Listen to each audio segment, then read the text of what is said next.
So yeah, you want to get started? Yeah. All right. I'll talk a couple minutes just about my story. I'm hoping we can make this more of a discussion than me talking at all of you. So please stop me if you have any questions. And after I'm done, we'll also do questions at the end. So I'm currently 23. Starting out in preschool, I didn't have that much anxiety. I did have quite a bit. I would talk to only select people at preschool, but I would do all the activities. I could use the bathroom. I wouldn't eat most of the time. There was one teacher that I would talk to, but another that I wouldn't for some reason. The school there recommended that my mom maybe go find a doctor for me because she thought that I maybe had some anxiety issues. We went to somebody that this woman, the teacher, recommended, and I don't know if it was the first session or maybe soon afterwards, the guy told my mom that the reason why I wasn't eating in preschool was because she had food at home for me, and recommended that she shouldn't feed me when I got home. So we stopped seeing that guy, and we didn't really see any more doctors while I was in preschool.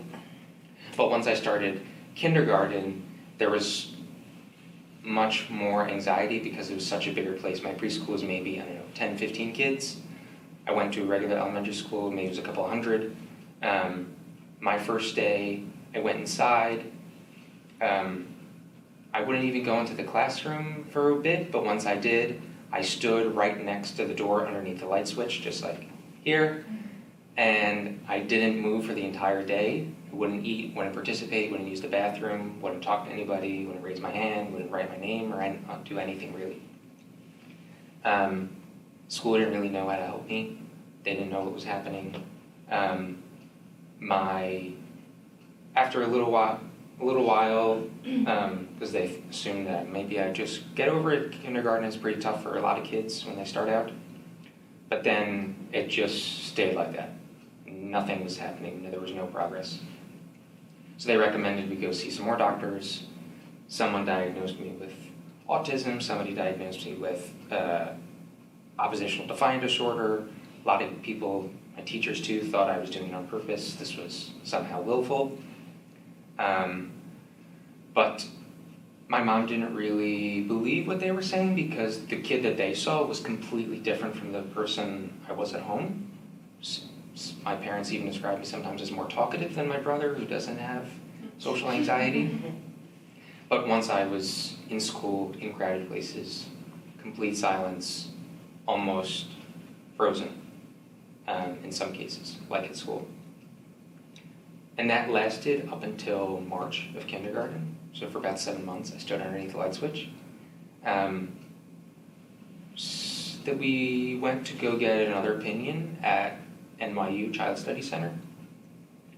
And that was really the turning point because once we were there, somebody brought up selective mutism, and that's where I was officially diagnosed, March of kindergarten. And once we got a diagnosis and a doctor who knew what he was doing, we kind of hit the ground running from there, and that's where we started making progress almost immediately. I don't know, it was first session. For the first couple of sessions, I started talking to the doctor, at least with my mom in the room at the beginning, and then my mom out of the room, then just with him. Then we brought that to school, where we would go in the morning, just the doctor, no kids, no teachers, just me and the doctor. The school was generous enough to allow us to go in early. And then we started with just me and my mom in the room.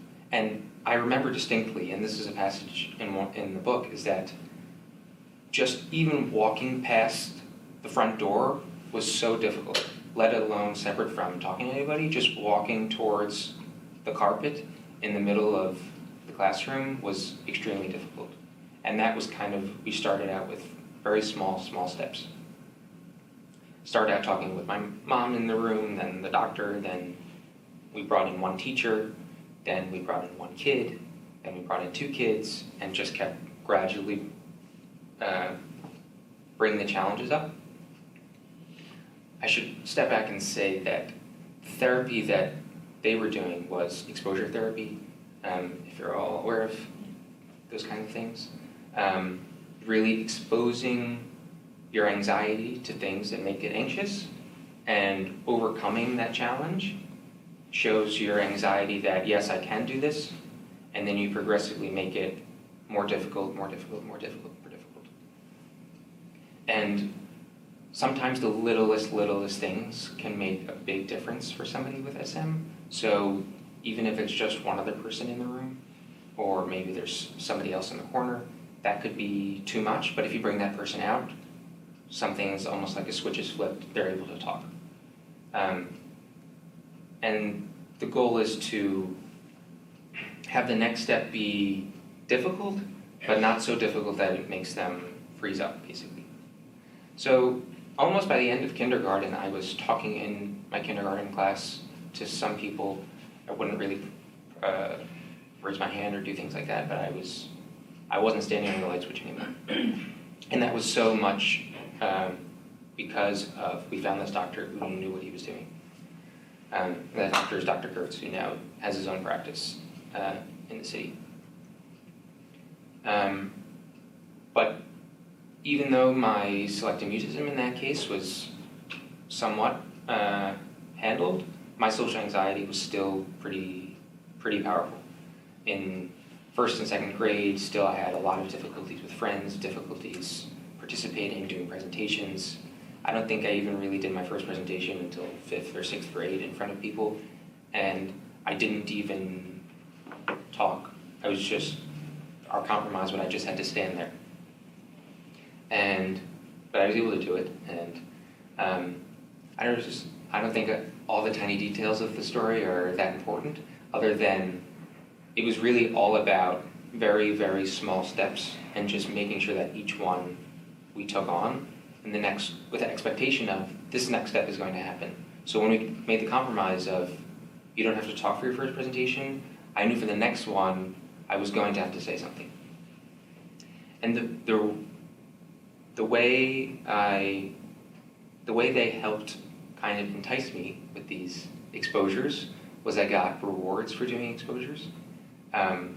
When I was in kindergarten, the doctor printed out these little pieces of paper called Brave Bucks and had a picture of Batman on them. And they looked like tiny bills. And for each exposure that I did, I would earn a certain amount based on how challenging that exposure was. And once I saved up a certain amount, I could turn those in to get a prize. And I used to get toys for my hamster, was my prize that I wanted. And rewards really helped throughout my social anxiety and selective mutism journey. When I was 5, it was those kinds of things. When I got older, it was a video game or something like that. And a lot of parents ask about medication. So in 2nd grade, when my social anxiety was coming, when I was able to talk, my social anxiety was inhibiting me from doing more nuanced things, like raising my hand or talking to other kids or just being able to turn in my work that I did because I didn't want the teacher to see it. The doctor recommended that I start anti-anxiety medication, so I started taking Prozac or fluoxetine, and it really helped with my progress, I think. No one knows what would happen without it, but for me, I remember in 2nd grade when I started that I did feel a difference. These medications, sometimes it takes a while to get them into your system, but I felt like it was helping me. The way I like to describe it now to parents is that for kids when they're doing exposures with selective mutism, it's like you're asking them to jump over a 10-foot wall. With the right structure and support, you may be able to get them over that at times. But with the anti-anxiety medication, it's not like a cure-all. You're not getting rid of the wall, but maybe you're reducing it to a 5-foot wall. And that structure and support can much more easily get the kid over it than it is for them to get it over a 10-foot wall.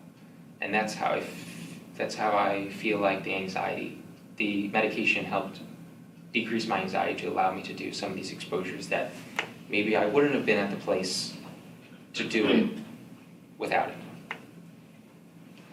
Yeah, and throughout school we got progressively better with anxiety. But in 8th grade, I was having more problems with anxiety where I was refusing to go to school. I wouldn't go to gym class because I didn't like gym. Health class I wouldn't go to, all different types of things. And the doctor recommended that my parents transfer me to a smaller school. And so I went from my elementary school, which was maybe 300, 400, 500 kids. My middle school was 1,800 kids. And it was much more difficult. And 8th grade really, the expectations are so much higher because you're ending middle school, you're going into high school. Those kinds of things kind of, I guess, threw me off in some way. It's also adolescence, I guess, is starting up, so that makes everything more difficult. But I transferred to a smaller school after 8th grade, and that, I think, tremendously helped from going to a school with 1,800 kids.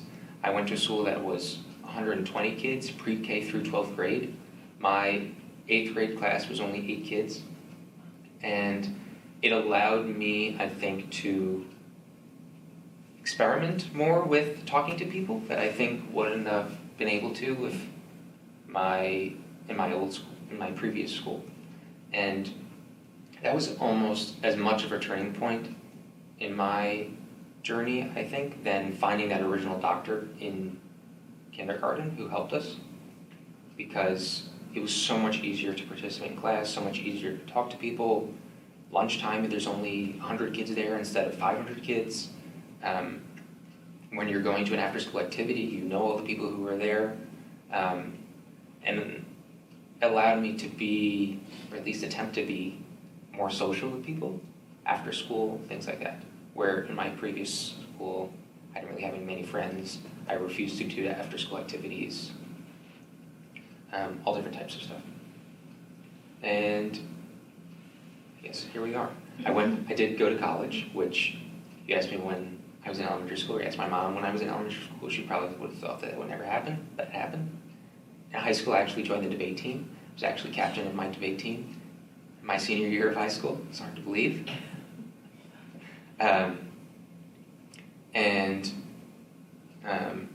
Yeah, I did go to college. College, I actually really enjoyed, surprisingly, but that was because it was so critical that I had so much support throughout elementary, middle, high school, and was not constantly in treatment, but in treatment during major transition periods, during times when things got tough.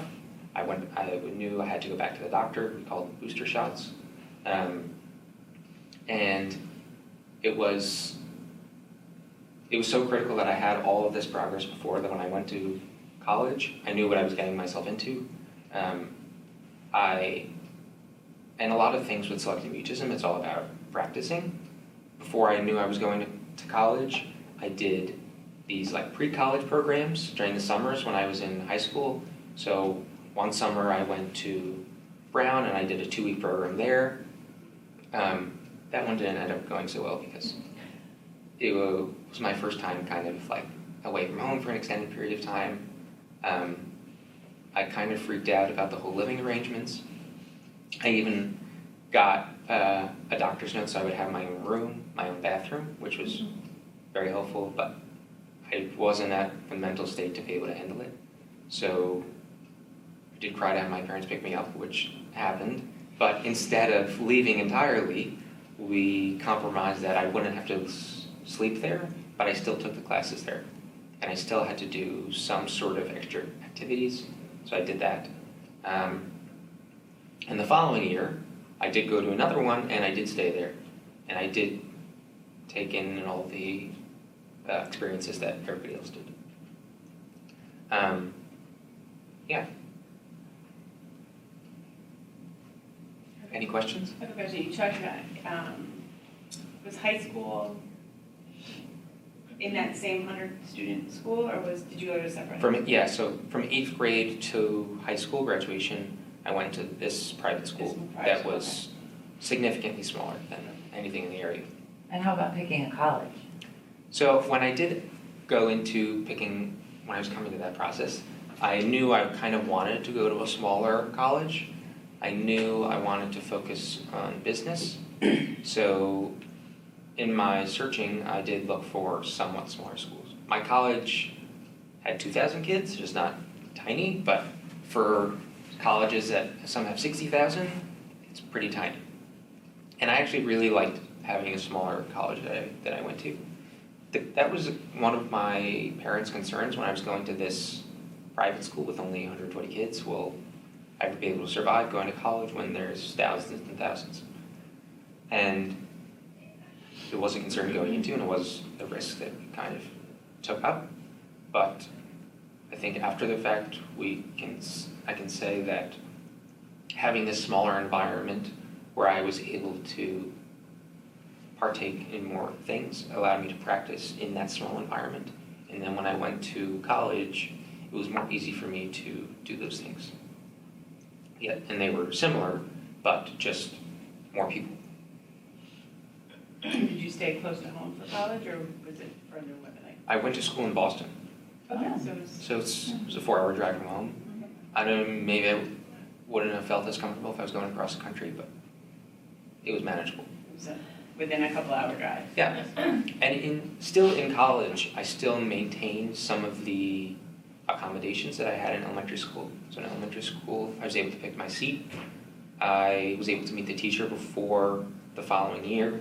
I had time and a half on tests. I was able to take my test in a separate room, away from everybody else. I think those were the major things. And when I went, and my grades couldn't be deducted from lack of participation. So, but when I went to college, accommodations I had was time and a half on tests and separate room for tests, which I loved. And I was able to also get the accommodation of having my own room and access to a private bathroom where there were multiple stalls of showers and things like that. Right. Which also I think was very helpful for my college experience. I think it would have ended up very different if I didn't have a place where I could be by myself when I wanted to. For people who have roommates, it's constant contact in college. And for me, even still today, where I'm fine talking to people and I can go out to dinner with people, I still need time by myself, which is like a lot of people, even people who don't have anxiety. And having that space in college where I could go back and not see anybody if I didn't want to was very helpful. And if I did want to go see people, there were plenty of places to go to at college to see people. And how did you get those accommodations in college? Did you have The doctor's note. through a doctor's note? Okay. Yeah. So it's kind of this ladder process.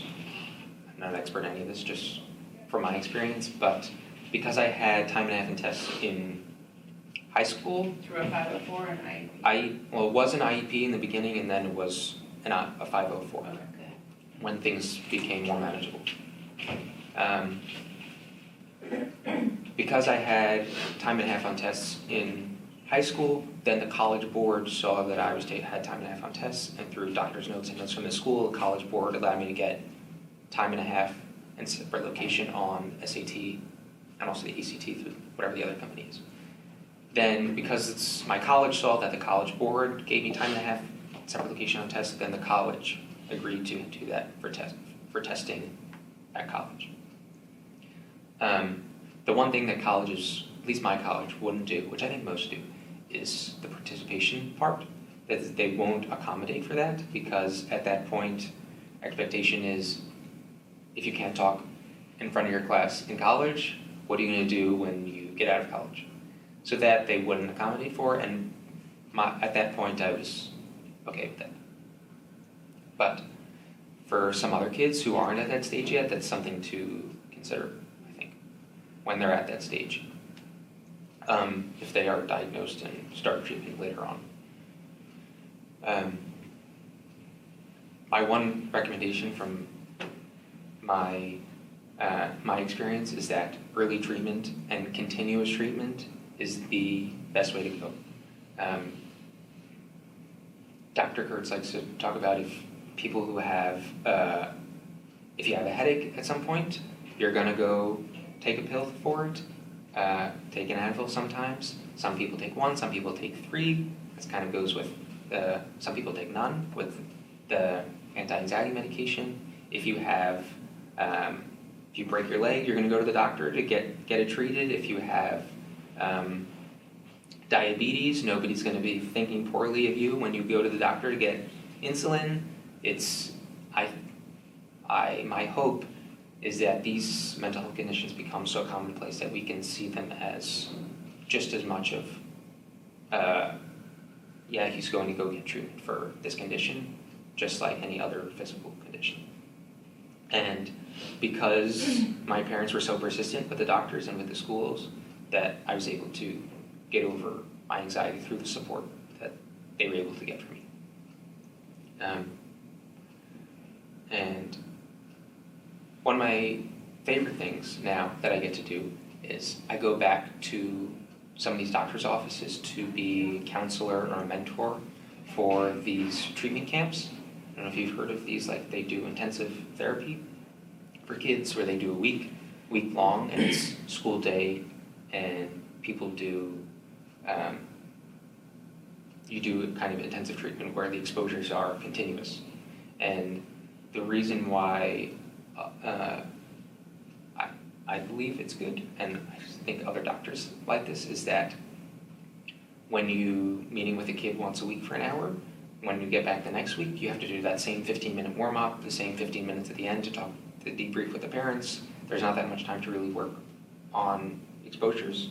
Then if you're in the room with all these other kids who are working on these same things for an entire week, you're much more easily to make more rapid progress, I would say. But I've gotten to be counselors for these, mentors for these camps, and I've gotten to work with some kids with SM and kind of helping them confront their fears, just like other people that helped me do it. And it's really, really cool experience. And it's neat to be able to see how the other doctors and people who helped me, teachers, how they push me and how I push back at them, and I get to see these kids do the same thing. I enjoy it, and it's almost strange to see because these kids are just like how I was. Did you do a camp when you were a child? No, they didn't really have them when I was little. Wherein, you mentioned a little bit, were there any other highlighted areas that just the regular anxiety, obviously, like, large groups and things like that it was highlighted for you beyond the SM? Really anything with groups, if sports or going out to a restaurant. Sometimes with my parents, I would refuse to go when they were going out to dinner, supposedly with my brother and me and them, and I really wouldn't like that, especially if it was like in my town. I didn't want to see people that I went to school with outside of school. So anywhere where there was a risk of that, something that I tried to avoid as much as possible. What else? After school activities.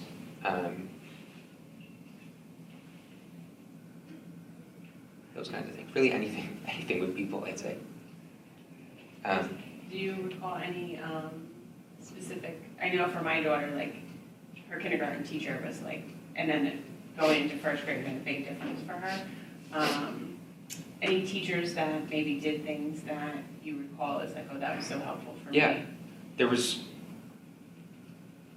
teachers were very critical in helping with the anxiety. Once a week, I think more than once a week actually, I saw the school psychologist as well. So she came in sometimes, I think once a week she came in the classroom, once a week I went to her, and we kind of worked on these things in the moment almost. Also somebody from the resource room sometimes came into the classroom and helped me.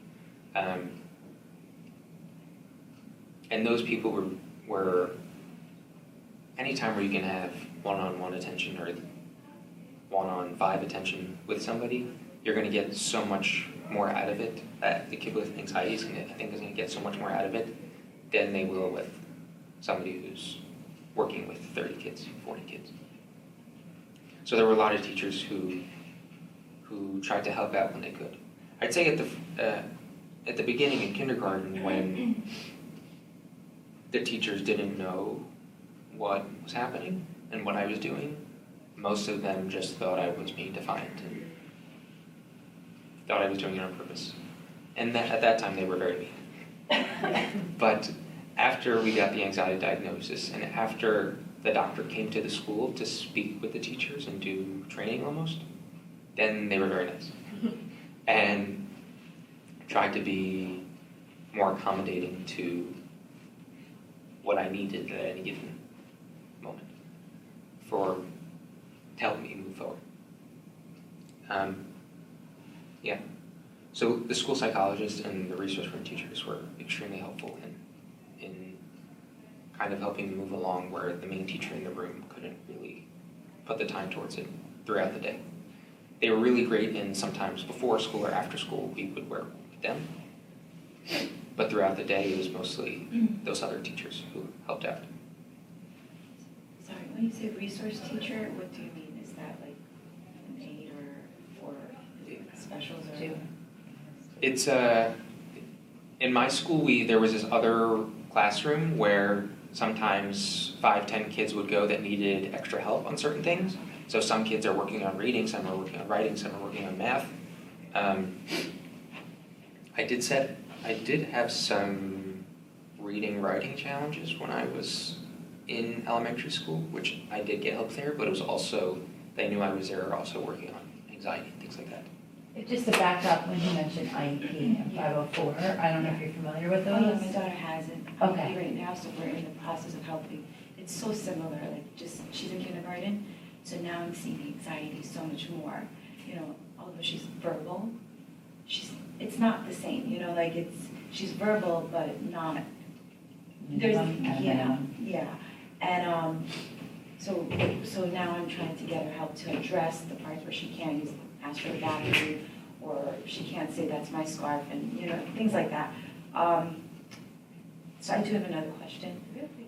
So what I feel is like she holds it in like during school. So now when she comes home, she's like, you know, and it changed. It used to be like bouncing off the walls, right? But then it's like, you know, it got better. But now I feel like she's more tamed when she comes in, but the littlest thing will like set her off. So that's a new change in behavior. Yeah. You know? So, you know, I'm assuming now it's because there's more pressure. It's like I'm just piecing everything together, like listening to you, you know, talking to the teachers, like, so, I mean, did you go through that? Like, yeah, if you just think about like, I don't know, like putting a muzzle on a kid when they're in school and they can't really do anything about it, once they get home and it's off of them, it's just the entire day's worth of stuff is going to come out, I guess. When I was little, actually, I don't even remember this at all, but when I was working on my book, my mom told me about this, that when I would come home from kindergarten, I would go into my room and cry for like an hour or two before I was done and ready to continue home life. And I guess those were the ways that I dealt with it when I was little, but I think for some kids that may lead to, once they get home, they're hyperactive, they're really talkative, or defiant and aggressive. Yeah. It's not at all. It's like new. Yeah. And so the resource room too, just to make sure, like, within an IEP, it would be a small group, usually pull out. Yeah. So where they would receive whatever kind of instruction, but it is nice, smaller numbers, Yeah. a special education teacher. So she Sometimes does there's a that. push in, but the resource room it is a great environment to work with the student. I did both at times, so sometimes somebody would come into the room and sometimes I would go out.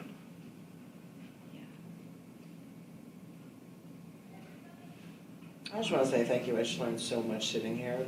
Yeah. Like I have a 14-year-old daughter who's always struggled socially a little bit, and she's always just been like like a little off and I'm trying to figure it out. And I've always, Yeah. you know, and it's a struggle when like you don't know as a parent, you don't know what's going on. And just sitting here listening and I'm listening to the triggers and the fear of going to the restaurant, you don't want to see anybody and I'm listening to all these things. I'm like, wow, I'm blind, you know. So this was an eye-opening experience for me and now I feel like I have a new approach of treatment and plan for her. I learned so much here. Thank you for sharing your story. Thank you.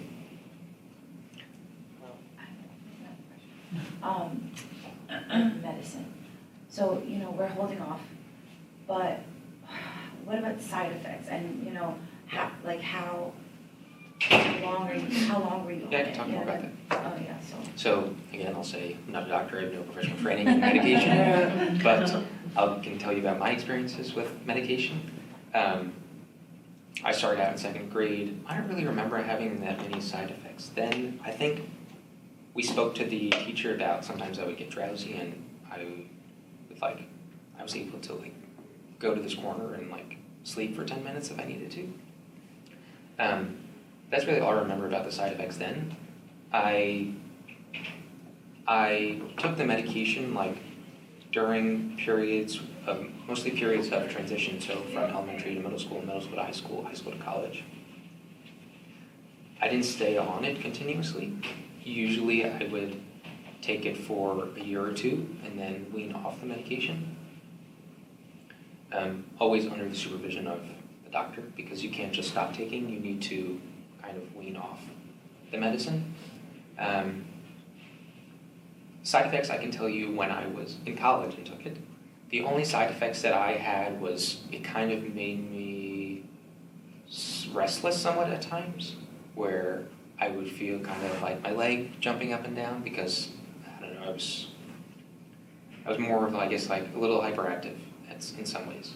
It wasn't really severe by any means, and it usually went away after 2 or 3 weeks from any time we upped a dose or anything.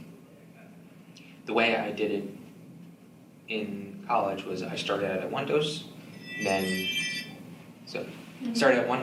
we waited a month or so, then upped the dose again, waited a month or so, then upped the dose again, and I stayed on that one dose for, I think college was actually the longest time I stayed on continuously for about 3 years. I was on the same dosage. And then my last year kind of weaned off the medication, and also kind of same thing but opposite. Take it down by a third, stayed on the dose, take it down again by another third, stayed on that dose for a month, took it off again. I know some people have side effects. My side effects were very minimal and I didn't really have a problem with it, other than it helped me do things. I think it's very individual with like Yeah. any medication, but the psychiatrist or whoever you're working with, if you choose to go that route, they monitor, you're going to get teacher feedback, you're going to see what you notice about your child, and then that doctor adjusts. Sometimes they change medicine, sometimes they add a different medicine. So I think it's very, unique to each person. Just like with Advil, if some people take one, Yeah. some people take two, some people take 3 at a time, some Yeah. people take none. But was It's it very like- individual. Like 10 years, like 1 year, 2 year, or was it just transition? I think I stayed maybe from second grade to third grade, then was off, Okay. and then started again maybe 5th, 6th grade, then was off, then 8th, 9th, I think, and then went off. I don't know how my progress would have been different if I did stay on it for 10 years straight, which I know there are people who are on it for 30 years at a time and haven't been off it.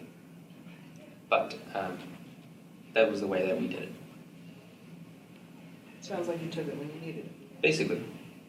I have a question just with the speaking in school, because that's my son's Yeah. problem. It's not so much anywhere else. He speaks everywhere in restaurants and whatnot. He just does not speak in school, or if any, like you're saying, his classmate that's in his class is somewhere he won't speak, but in any other class, he'll speak then. Yeah. It's just very specific as far as this. So as far as talking in school, you're saying in order to talk in school, you had nobody in school and you were just in school with your mom. And then Brought in. one person. Yeah. So that's where I guess I should start with that.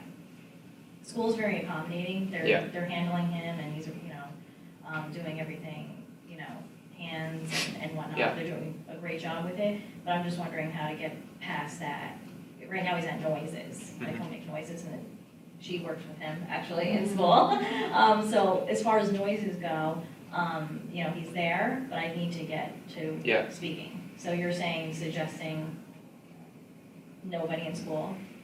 I can't recommend something to you, but Yeah. I'll even tell you based off Yeah, just your my experience, My yeah. experience is that I think with selective mutism, I think they talk about this, some of the doctors, like you can only change, there's 3 variables, you can only change one at a time for a kid to be productive in their exposures. Change a person, you change the place or the activity. If somebody is speaking in an environment, for the next exposure, only change one of those things. Okay. When, let's say I go into school with my mom and we're sitting down playing Go Fish and I'm talking to her, the next thing would be to bring in one other person and continue that same activity in the same place until it was warmed up enough to be able to speak to that person. And then only once I hit that goal would you do something else, maybe change the activity, or maybe bring in one more person. Okay. And there's, Does that make sense? There's multiple things you can do, and that is, if you're able to do that, that's great. But even targeting, as long as it's gradual and not changing too many different variables at a time, Okay. it can be really focusing attention. I don't know Trish's schedule and stuff like that, but it can be focusing attention with one teacher and then progressing within that. So it's the same environment, it's the same person, but maybe you require him to, you start rewarding him for just making small progress within the resource Right. room. So now instead of just saying a sound, he's actually saying a letter. So A, instead of just or whatever it is. Right. And then keep them reward for that. And then, okay, then the next step, it's maybe the beginning sound of a full word, Right. or a word, or maybe he's now whispering first, or whatever it is, you have to know Okay. where he's at. So it doesn't have to just be where you're clearing everybody out, you're going before school. It can happen Okay. within the school day, but it has to be just systematic, guided, supported, rewarded. And I could do that at home too with, say, a person that's in his class. Like, he'll have a play date, and he makes noises and does everything. But if he says a word, then I Yes. would do the reward. Absolutely, Okay. absolutely. If you go to, you said he orders in restaurants, but, right, any small thing, you Right. set that goal and, there's a word, but again, I would keep it small, Right. play date is short. It's a specific activity that Right. he likes and he's comfortable with, and it's a short time frame, so it's not like a 2-hour thing where Right. he's got to stay, so the whole time the anxiety could very well just go up and up and up. So it's something very short, a little Okay. thing, and you're meeting somebody's puppy, or and within this time you say yay or hi or Yeah. whatever it is, Yeah. and then gets rewarded for that. Okay. And then the next time it's the same kid, same maybe even activity, and then you up it a little bit. Okay. Which I think that it's like baby steps Okay. often, and until they've achieved that or reached that goal. So even like when I was first trying to get to talk to my teacher in the school with my doctor, me and my doctor were in the room, and before we even had the teacher sit with us, I needed to be talking to the doctor while the teacher was standing in the doorway, because even that at times was too difficult. Bringing her right to the carpet maybe would have complete shutdown, or maybe like a runaway situation. So she just stood in the doorway or was doing paperwork sitting at her desk, and me and my doctor were in the middle of the room. Because that proximity is also a big thing. So even that is the first step, being not even talking to the teacher, but talking in front of the teacher, around the teacher, where she was able to hear us. Just speaking of baby steps, one of the times when I was working in one of these camps, there was a kid who had difficulty speaking not out of a whisper. So he was fine speaking to people, just spoke in a whisper. We were trying to get him to speak in his full voice.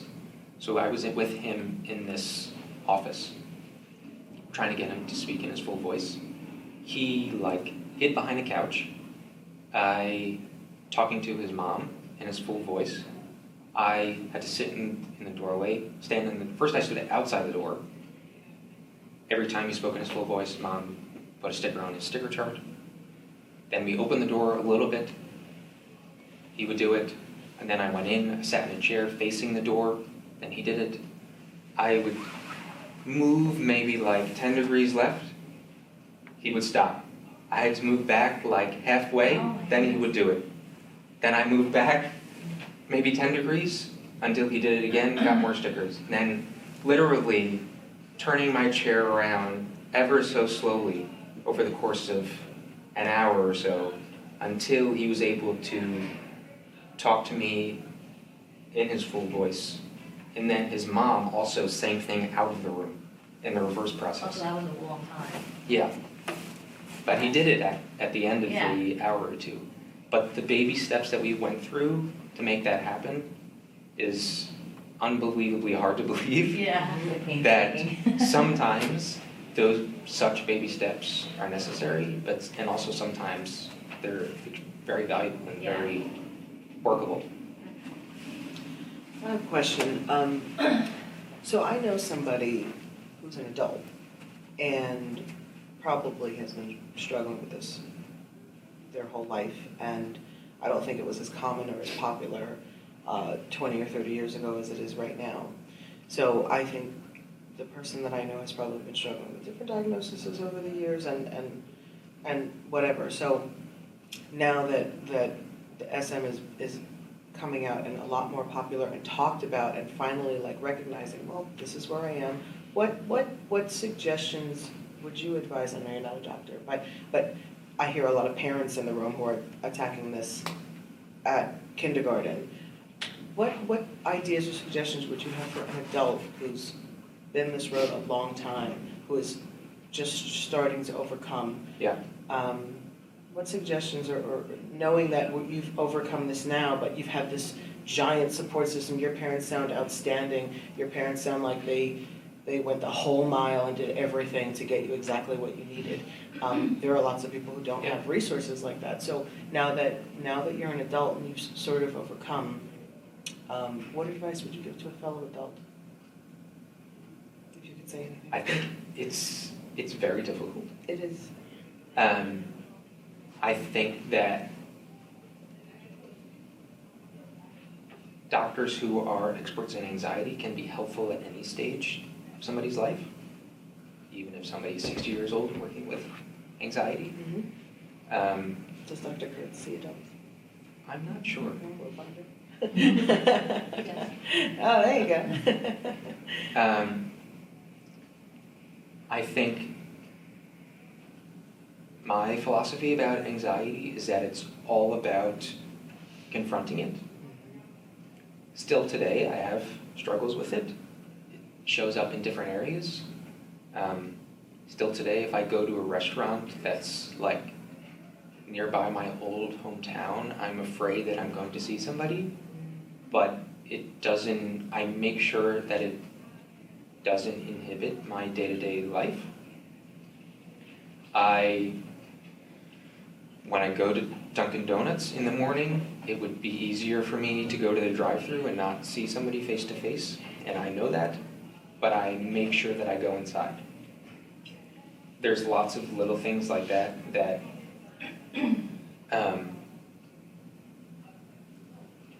things that people realize that they do, that they are enabling their own anxiety to continue. I think you have to be very truthful with yourself about it, very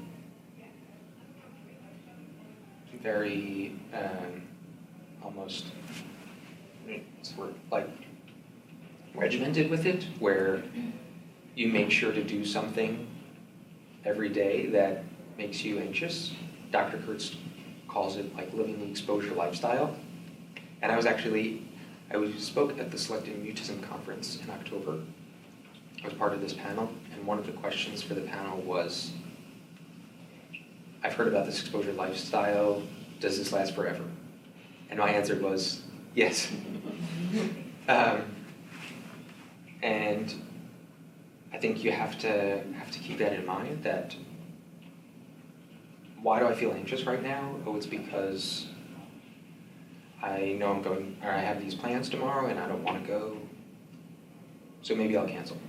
But you need to be honest with yourself, well, then maybe I'll cancel is because of your anxiety.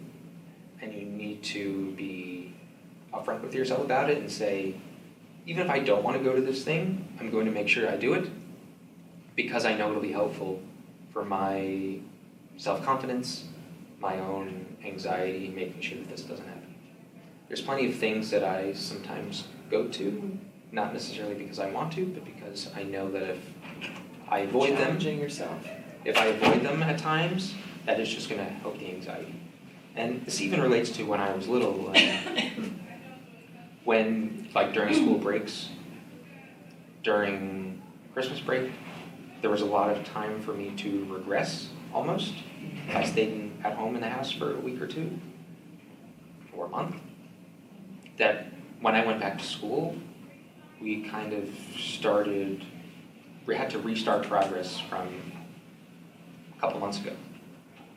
And that still happens today if I'm home and I'm not as active as other times, that my anxiety when I go back to doing things kind of creeps up on me.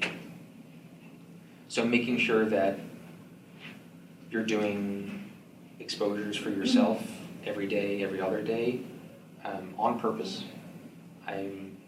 Even today, I still see a doctor. Even today, I still make hierarchies about things that are making me anxious. Still today, I have these goals in mind of things that I'm anxious about and I'm going to work towards. So, at any age it's difficult. I think for adults it's especially difficult because they've been living through this for years. For a 5-year-old, maybe they've spent a year and a half not talking to strangers. For an 8-year-old, maybe they've spent 4 years not talking to strangers. For a 24-year-old, they've spent 20 years not talking to strangers, maybe. And it just keeps compounding and compounding and compounding.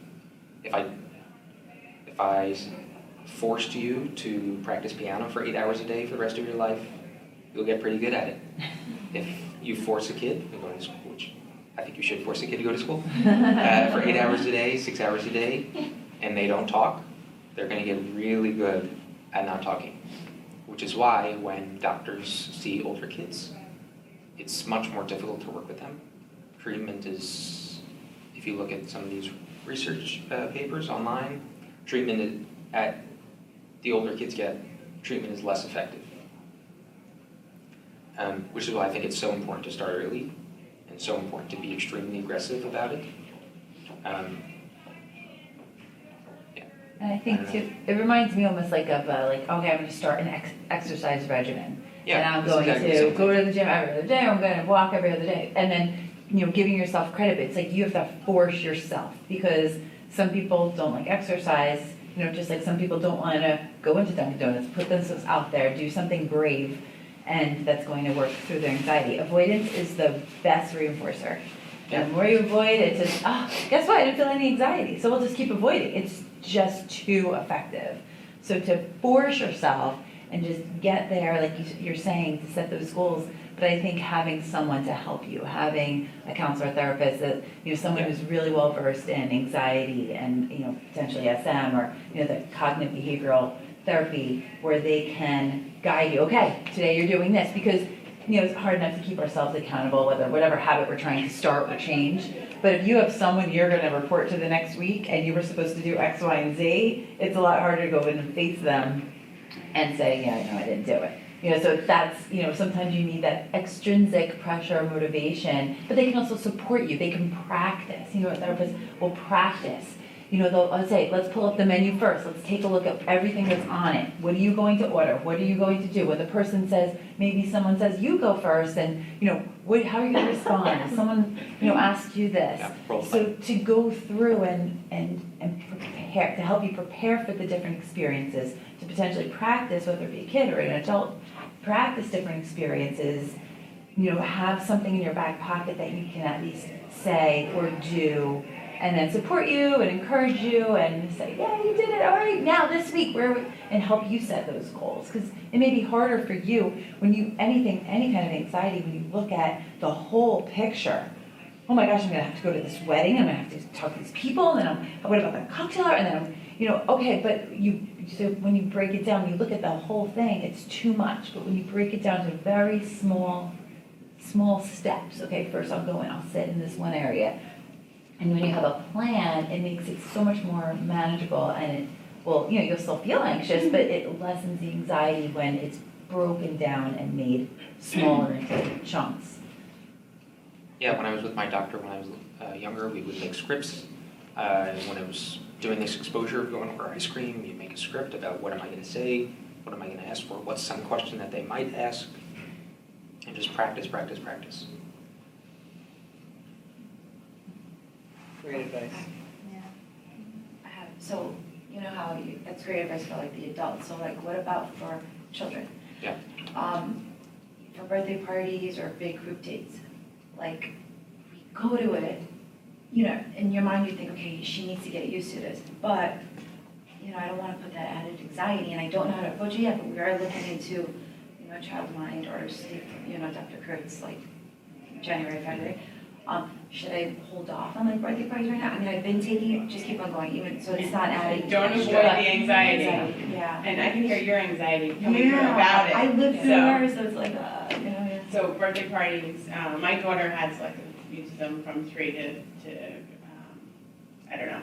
She doesn't have it now, and she's 12. So I don't remember when we kind of came out of. But getting there early, get there before, go the day before. If it's at like a gymnastics place, go the day before, look around. Have a play date with one of the kids a Yeah. week before the birthday party. And get there. You know how you feel like walking into a room and everybody already has their seat, and you're like, okay, well, where do I sit?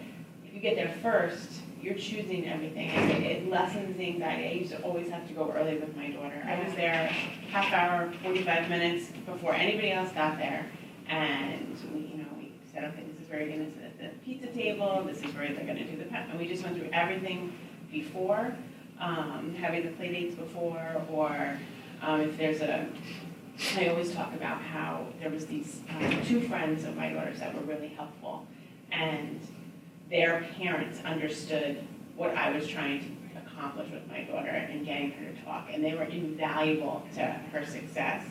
And I went through some who were not so good, who said, your daughter not talking makes my daughter uncomfortable. Well, sorry about that, and so we're not playing with you anymore. We're going to find the people that support us. And so find those people, because they're out there, and they're empathetic people out there that will, have play dates with your daughter even though she doesn't talk and things. But I would reach out to those people and say, hey, is your daughter going to the birthday party on Saturday? Can they be partners for if there's Even someone can go with you. Maybe even, your daughter can show up with another friend that she's comfortable with already and has already seen. And even if she's not speaking to that child, just to be a comfort. But don't avoid it. No. The more you avoid anxiety, the bigger it gets. Because we haven't been, so we do try to go early. It's tough if we don't know anybody else except one child, your birthday child, but I just didn't know if I was putting too much pressure on her, and maybe we should. And then the other thing is too, just like Heather said, checking your anxiety. I was saying at the last meeting, you have to channel your inner actress. You have to be, that's fine, okay, we're gonna do this, totally fine. Even though inside you're like, oh my gosh, she's gonna be, I'm just gonna be crying, she's gonna be like crawling on my leg, you just, okay, and try not to show her any of your emotions, whether it be disappointment, fear, or anxiety, and I know it's hard as a parent, I didn't have a child with SM, but I have an anxious child, and she tried to like crawl back up, and for different, activities, like I would like have to pry her off me, and it was so frustrating for me. Why? Again, this is years ago, she's 16 now, but it was so frustrating, like you wanted to do this, and now you're like, coming, I was pulling my clothes off, and it was so upsetting, and I'm sure I didn't react well, I was like, come on, you're taller than all these kids, just go out there and do it, but it's like, and I was totally at fault, as here I am now, but I was totally at fault, I didn't get it, and as a parent, there's so much emotion, and it's, they're an extension of you, and you feel for them, but they frustrate you, and you just want them to be like everybody else, and look at that kid pushing to the front of the line, and you're climbing, hiding under the table. So there's so much emotion, so you have to practice just keeping that in check, and not letting her see your anxiety, all those things. It's hard. It's not easy. And I didn't do well with it too. I didn't do times. well either. I was so frustrated. My daughter, she was 4, and there was, I'll never forget it because it was one of my biggest regrets. Thankfully, I don't think she remembers. But there was a time where I could go to the preschool and I read a story. So she sat in the front of the classroom with me, and she was a familiar story, and she was answering my questions, and there she was, like, talking in front of all of her peers, and I was like, oh my gosh, like, I've been an idiot, like, she doesn't have selective mutism, she's just playing me, like, this is, and then, like, the following week or something, there was, like, a field trip to the firehouse, and I was like, you don't talk, because then she stopped talking after I left her. You don't talk, you're not going on the field trip. And of course, the teacher's, like, looking at me like I'm crazy, like, that's just, like, a terrible, and it was.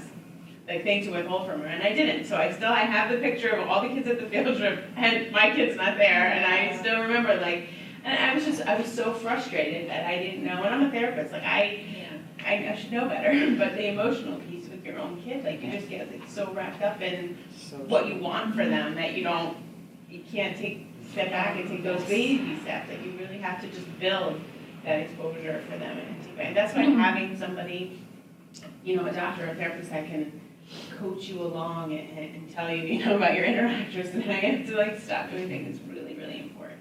Yeah, and then, as a parent, it's such a huge part, and in therapy, I feel like as a therapist, the parent's coach, and then the kid's therapist, the parent's coach, because it's so much of, and you're going to say this, and if they can't order, if your goal is ordering Dunkin' Donuts, and they can't order, Dunkin' Donuts, like, they can't get it, and as a parent, it's so hard, but then they're gonna cry, and then they're gonna want. And that's okay. Crying is they're feeling sad, they're feeling frustrated and disappointed, but that's an okay feeling. They learn to work through those feelings. But you need the support of someone, because otherwise you just feel mean, as a parent. Yeah.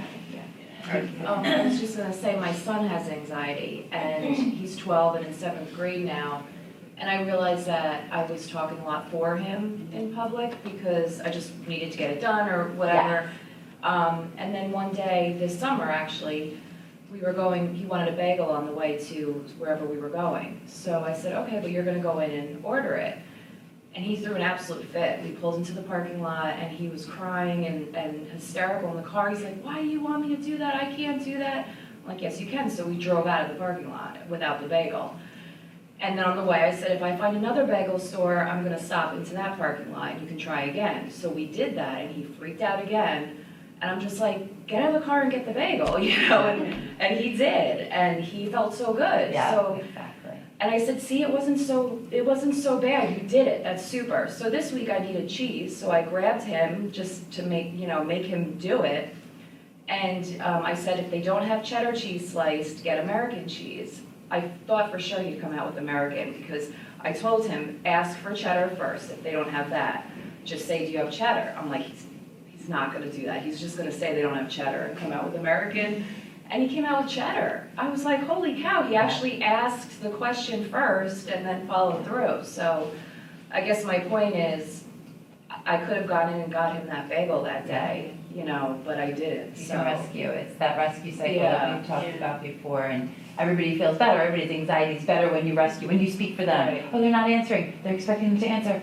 Okay, I'll just answer for them because we have to go somewhere, and it's really, they look awkward, they look confused, and they're judging me and my kid. And so I'm just gonna speak for them and make it better, but it only, again, reinforces they're not talking, or, my 16-year-old, same thing. Can you go and return this? I'm like, no, you got it, you go and return it. She's still, she's, perfectly, you would never know, and she's outspoken in class, but there's certain instances, it's just that anxiety tends to hang around, that's when I asked you to showing up in other areas, but because it's,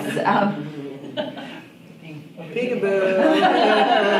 but, you see it, and it's like, and sometimes I'm like, oh yeah, I'm like, no, you go do it, you're 16-year-old, you go do it, I'm not going to reinforce this behavior, but it's hard. And I was proud of myself too, because I'm like, this is so hard, like heart-wrenching, because here's this 12-year-old boy freaking out, But I'm like, I can't do it, I can't go in and get it. And then sure enough, when he did it, you could see how proud of himself he was.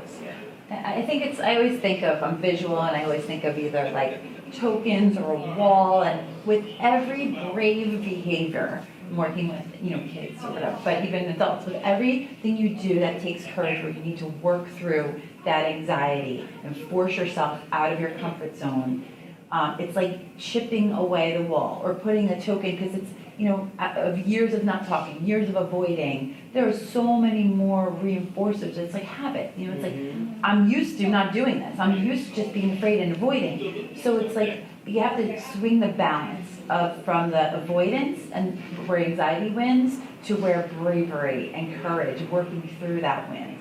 And it's only in every exposure, every trial, even if it's small steps and small progress. And I just went in and said, chocolate cream, good. If it was more than you did yesterday, excellent. So next time you order a coffee too, or you say thank you, have a nice day, whatever it is. But to just change. So your bagel, it's like, it just shifts the balance, and then all of a sudden, it's like the wall's down, and it's unbelievable. Like, I can't even remember when she started, talking, or, it's like, I don't know, it's just, then I was doing all these things. Again, that anxiety is always there, where it's lurking underneath, but then you have strategies, and you're going to draw on past experience of success, and you can do it. You can then talk yourself through it. This might be harsh, but I think that anxiety, and thus your kid's job, is to convince you that this thing that's making me anxious is going to kill me. And their reaction when you are telling them to go do this thing, and I truly believe that the kids believe and feel that their anxiety is going to kill them. Wow. But I think your job as parents, doctors, therapists is to kind of convince them that this is not going to kill you. I love you, I know you can do this, and we're going to be here to support you, but you're going to go do this thing. And I always like to say, this will make you uncomfortable. You are going to feel very anxious and uncomfortable. I sweat, my hands, yeah. You're going to feel those things. Your stomach's going to be in knots. You're going to feel that. But then when you do it, you realize, okay, I was able to do it. Nothing bad happened. Yeah, I was a little uncomfortable. I sweat a little bit. It was awkward. But then it's easier the next time. And then it's easier the next time. And then, this is now making me anxious. But that's okay. Like, feelings of anxiety and feelings of discomfort, they're perfectly normal feelings to have. No one likes them. We would like to avoid feeling that way, of course, but that's not part of life, and that's not how we grow. So, prep them, like, this is not going to be easy. It will be uncomfortable, but you can do it. We're here to support you. We know we have the confidence in you, and they have that security net that's you, but you're encouraging them along, knowing, hiding the fact that you're totally fearful and doubting that they're even going to be able to get cheddar cheese, and you go forward. And with the little kids, it's easier, like, they're so motivated by rewards, like Brave Bucks or whatever, like, they're so motivated by little, so just, go into that reward place, quickly. That's why, and we keep coming back to this, but it's helpful to have a doctor or a therapist that can say, okay, this is going to be the next step, and this is going to be, the reward, and this is going to be the next step, and this is going to, it's just, because the emotional piece as a parent, like, I couldn't do it for my own daughter. Like, I always tell them, like, I paid somebody $250 to tell me to schedule play dates with my daughter. Yeah. Because I couldn't do it. And I'm a licensed therapist, and as a mom, and I always laugh about that all the time, because I'm like, I needed somebody to hit me on the head and say, this is what you need to do. Okay, here's my $250 so that I can schedule a play date. It's a whole different ballgame when it's your own kid. Yeah, And you're torn because you want to protect. Right, And of that's course. like almost your enemy. And you know what? And all humans. So Yeah. everyone, generally, whether it be teachers, I think really a lot of times it comes from good intentions. Yeah. As human beings, generally, unless we're like sociopaths or something, we want to alleviate anxiety, make everybody feel better, that's why everybody comes to rescue. Oh, okay, I'll look at the mom. If the kid's not talking, I'll look at the mom. Okay, she'll tell me something. She'll talk for him. Like, we don't want anyone to feel anxious. It's human nature. We're not, being bad parents, therapists, or whatever. No, therapists should know better. But, teachers, but it's human nature. But especially for the parents, but for everyone. I heard so many key words today that make so much sense. I heard challenge. I heard baby steps, I heard repetitive, I heard avoidance, like all these key words, they just make so much freaking sense. Yeah. I did not work so well with my mom when I was little, so well, I did when I was really little, but as I got older, not so much. But having that therapist who was not a family member, who could be more forceful than me listening to my mom was very helpful. That's great. And also, the thing about avoidance is that not only is it just, okay, this is not so good, I think avoidance for anxiety is actually harmful because avoiding feels good, not only for the kid, but also for the parent. So if kid or you are avoiding that anxiety, it's just helping to keep it going, almost. Less, not even, it's just not being good, which wouldn't be so bad, but I think it's actually somewhat harmful to people with anxiety when they avoid. Strength. I have a question. It's a little personal, but It's okay. my daughter is 16, and she has a lot of trouble in front of her peers getting up and doing presentations and speaking. But she can't identify why. She just kind of says, it's the people. Like, do you know if it's, for you, was it like a fear of being judged or being wrong, or? I think there's a deep feeling of just of fear. That's really the easiest way to describe it. If you think of your biggest fear, whether it's spider, tarantulas, snakes, heights, if you're confronted with that situation, what pops into your head? Why are you anxious about it? I don't know. I don't know why I'm afraid of spiders. I don't know why when I even look at a spider on a computer screen, I'm afraid of it. I can't even look at it. I still have this conversation with doctors about what the thought part of anxiety, because for me, I don't identify with as much as the just feelings part of the anxiety. I think kids are different.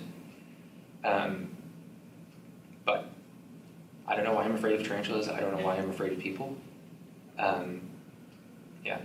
I even, especially younger kids, I think that's extremely difficult for them to kind of put words towards their anxiety, which is especially for the really little kids. They don't even do that. They just do exposures most of the time. But I think there's an underlying fear of judgment, just fear that other people are going to think bad things about you, fear of who knows what. But for me, I would say it was mostly just a feeling that I couldn't tell you why. And I think that's less important, and it's frustrating, I think, for parents, especially, like, Yeah. why? You're fine, you're so smart, you're so good, you're so, but that's what anxiety is. It's where our amygdala, the reptilian, like, primitive part of our brain, is responding to potential death. A perceived fear that's not there. I mean, there are so many people struggling with anxiety. It's the most prevalent thing I see as a school counselor and a therapist, and I think other school counselors would be able to say the same thing. Therapists, like, it's what it is. It's for whatever reason our switch is broken, and it goes on, and we think that we are in That fight or flight move. Yeah, that we're actually in danger, when there's really no danger of standing in front of a class, although really, that's what, they say that even for adults, public speaking is like greater than the fear of death or something, Most So, surveys have public speaking greater than fear of death. yeah, so it's really choosing good company in that way, but it's just, kids can't, or even older kids, a lot of times, they can't articulate it, or they'll just say, I just don't like it, or I don't know, it's annoying, or it's just stupid, because it's hard to be real with yourself. It's hard to admit, this is my anxiety, this is a fear, because then we feel like less, we feel vulnerable, it's like an ego, it's hard for our pride. And but then working like with somebody, they can normalize that and explain, here's what's happening in your brain, in your body. When you're experiencing anxiety, this is actually what's happening. And this is just a response in your brain. It's just, your switch is a little wiggly, we have to get that fixed up. But it's a constant process of learning and practicing and reframing and re-recording that voice in your head and what it's telling you, and then what you're able to do, and making that hierarchy of what's the most anxiety provoking, or what can I do, and just working through that. It's a process. Yeah, we're going through it. Yeah. We're working Yeah, the social anxiety the feelings I get from social anxiety are, I would say, almost identical to the anxiety I feel when I see spiders or bugs or something. For me, they're the same thing, that feeling, and which reinforces my own belief that these anxiety disorders are just somewhat hardwired. It's not a medical opinion, just personal opinion, that there's somewhat just these hardwired feelings that other people are dangerous for some reason. And anxiety treatment is about changing that or reframing that. So, you know how you said, like, when you're little, you can't verbalize it, so we don't know what she's feeling and thinking, but, you know, I'm trained to read her mind. So, I just want to get an idea, like, just for an example, like, can you just tell me what runs through your mind, you know, why you can't, like, if you've ever been in a situation, why you can't tell them, I feel like I'm going to throw up, you know, or, like, you know, why, like, what are you thinking, like, you know, why can't you go get the library book on your own, you know, like, just to make sure I'm, like, on the right pace. Nothing. Okay. It's just a fear. It's the same idea, it's just, you don't know why you're afraid, but it's just this the switch is flipped and you are in the fight, flight, or freeze response, like you just, a lot of times frozen, like I just, you know, she may look frozen, she may just not be able to move, and it's like, it looks like they're being defiant, you know, how many times teachers are even, like, even with my own daughter, what's the problem, you know, but that's what the anxiety is. Yeah. It's just, she can't, it's the perceived fear, but that's what's so frustrating for So it's parents. like you feel like maybe you could talk it through, you know, but At I 5, can't, yeah, you can't, yeah. you almost need to like just put that to the side and just focus on the behavior, like focus on the exposures and getting, okay, so we're gonna try this, and like the role playing and the practicing. We're gonna go to the library. She's too young developmentally to even, Yeah. you know, articulate that, and like as adults, sometimes it's hard for us to, you know, articulate that the feelings with the situation, so I would just do a little for that. And I also find that a lot of times working with kids, telling the parents, I don't know, you know, what it is, I think the parents, because there's an emotional connection, it's your parents, but a lot of times it's a lot harder for them to even say to the parents, because after like the end of session, parents go, why should, you know, and because, I don't know, I think it's like a disappointment, and the love is there, but they don't want to disappoint you, they don't want to make you more nervous, they don't want to, you know, it's coming from a place of love and wanting to make you proud, but, or like embarrassment, you know, there's all these different feelings, it could be anything, but a lot of times it's just so much easier to talk to this other random adult who you have a relationship with and you trust, and that's why you do that. That's exactly the situation, It's not uncommon. Yeah. It's actually, it would be more uncommon if she was like, hey mom, here's what's going on. Yeah. Well, thank you. Thank yeah. you. Thank you so much. Thank you. Before we finish, I actually want to review something that I found not too long ago, but it's almost about parenting a kid with special needs. And I found it in a book called Maybe You Should Talk to Someone. It's like this book about therapy, but this was not actually from there, but she pulled this out. It's called Welcome to Holland by Emily Kingsley. Maybe you've heard that, but I wanted to share it with you. I'm often asked to describe the experience of raising a child with a disability, to try to help people who have not shared that unique experience to understand it, to imagine how it would feel. It's like this. When you're going to have a baby, it's like planning a fabulous vacation trip to Italy. You buy a bunch of guidebooks and make wonderful plans. The Colosseum, the Michelangelo David, the gondolas in Venice. You may learn some handy phrases in Italian. It's all very exciting. After months of eager anticipation, the day finally arrives. You pack your bags and off you go. Several hours later, the plane lands, the stewardess comes in and says, "Welcome to Holland." "Holland, you say? What do you mean Holland? I signed up for Italy. I'm supposed to be in Italy. All my life, I've dreamed of going to Italy." But there's been a change in the flight plan. They've landed in Holland, and there you must stay. The important thing is, they haven't taken you to a horrible, disgusting, filthy place full of pestilence, famine, and disease. It's just a different place. So you must go out and buy new guidebooks, and you must learn a whole new language, and you will meet a whole new group of people you never would have met. It's just a different place. It's slower paced than Italy, less flashy than Italy. But after you've been there for a while and you catch your breath, you look around and you begin to notice Holland has windmills, Holland has tulips, Holland even has Rembrandts. But everyone you know is busy and coming and going from Italy. They're all bragging about what a wonderful time they had there. And for the rest of your life, you will say, yes, that's where I was supposed to go. That's what I had planned. And the pain of that will never, ever, ever, ever go away, because the loss of that dream is a very, very significant loss. But if you spend your life mourning the fact that you didn't get to go to Italy, you may never be free to enjoy the very special, the very lovely things about Holland. It's so good. Yeah, he made everybody cry. Yeah, that was really emotional. That was awesome, though. Not, even for me, not as a parent, just as coming to terms with my own experiences, I related to that so much because other 23-year-old kids are doing plenty of things that I never did and have been able to do, but to have many experiences that I've been able to do, be here with people like you, done this so many times before, that I've been able to enjoy those types of things. And other kids my age haven't been able to. Different journey. Yeah. That's awesome. Thank you so much. Thank you. Jonathan.